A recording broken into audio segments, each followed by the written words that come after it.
Uyu munsi reka gato tugaruke ku mukozi w'Imana Chris Ndikumana batari bakingira mwayibonye mu ijoro ry'uyu munsi bucya ku munsi w'Imana hano iwacu mugari muri Canada hoho rero bakaba bari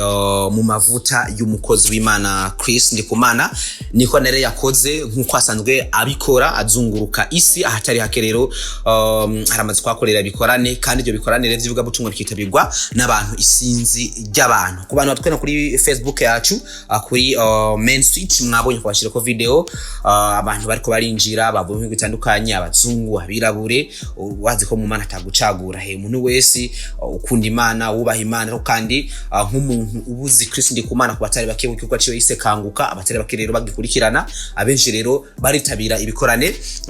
vyiwe reka tugaruka no munsi rero ati mbega Chris Ndikumana mbega n'umuntu ikintu ca mbere womenya ni Chris Ndikumana nyene hese babandi ngo make ariko kandi nta nandi mazina yigeze yongera ko abatari bake banamukunda baramukunda avuga ati n'umuntu cambere besha bamuzeho kwicisha bugufi si babandi ngo ni ba bishop ngo ba profete ba pastor ngo ba revera bande wakubwira ko gusa ari umukozi w'Imana Chris Ndikumana rero yavutse mu 1973 yavukiye mu gisagara ca Bujumbura afise umugore umwe yitwa Nadia Iteka abarero akabanye muri 2010 afise abana witwa Reb Teresa Shima witwa Joshua Senga Eliane Irankunda ndetse na Witness Bahu benshi baramuze Chris Ndikumana kwinovuga ngo abatari bake mu groupe WhatsApp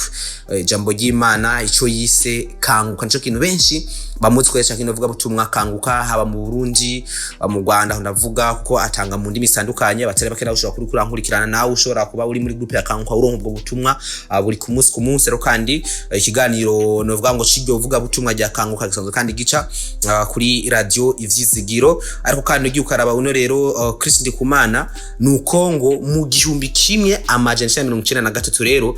niho yatangura ibijanye n'ivuga butumwa cyo rero yarafise imyaka 20 gusa aho Chris Ndikumana yakiriye Yesu umwami n'umukiza ubugingo bwiwe atari bake murabizi mugiye kubatizwa uko bigenda ariko rero ngo umuhamagaro nyezina ya urose mu 1996 hari mu guca Africa y'Epfo ahitwa Johannesburg canke Johannesburg hari mu guca Africa y'Epfo aho rero ngo Imana yamweretse yerekwa giswe Ed Project nodome Ed hamwe na project rero ngo niryo yerekwa yagizwe rero isobanuye ngo nubuhamya hagati yacu rero ngo ko Uwiteka ari Imana sorry je kwabire mu gitabo cyo muri Bibiliya hari muri Yosuwa 22 ku murongo wa 34 iryo yereka rero yagize ngo ryari ryemeje rero kuzamura nuvuga ngo gushira hejuru abantu mu buryo bw'umwuka navuga mu buryo bw'impemu no gutanga ubufasha kubabaye cyane rero ngo abapfakazi n'imfuvyi ariko kandi ukaraba rero Chris Ndikumana ibikorwa bitari byaramaze gukora nkuko bavuga ko muri Canada ivuga butumwa ryakozwe yarakoreye ahitwa Douala ni muri Cameroon hari muri 2023 rero ni gikorane kivuga butumwa citabiriwe n'abantu barenga ibihumbi amajana abiri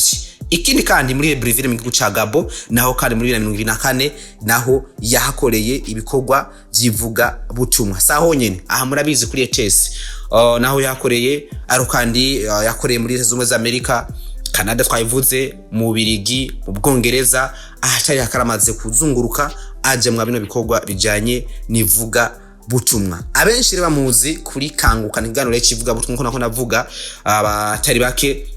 abarakurikirana kino ganiro ariko kandi rero ngo abakurikira kino ganiro ca kanguka ikirakunda guca ama groupe ya WhatsApp nabantu barenga ibihumbi 120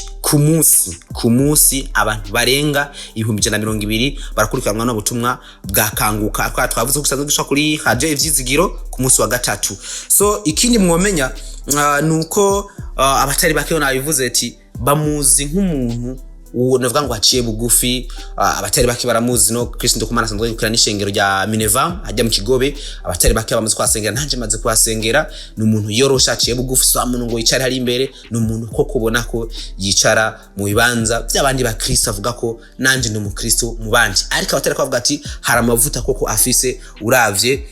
ibikorane akora atandukanye. Abatari bake bamaze gushinga intahe kubwijambo novuga ngo kubwo giye gutuma rya kanguka cyangwa mu group WhatsApp bashinga intahe, ariko kandi naho aba yakoreye ibikorane. Abatari bake rero barashinga intahe, bavuga ko koko bakize, bakijijwe, abakiriye Yesu umwami n'umukiza wabo. Ugiye ukaraba rero no mu bikorane by'ubwo butumwa byarakora, twavuze nko muri Cameroon abantu barenga 200 bavuga ko bakiriye novuga ngo umwami n'umukiza, novuga ngo nibo bahita nibo bitabiriye ico gikogwa. Ariko kandi hatari yake hose amaze gukorera abatari bake rero baragenda bagashinga intahe. So rero numwe mu barundi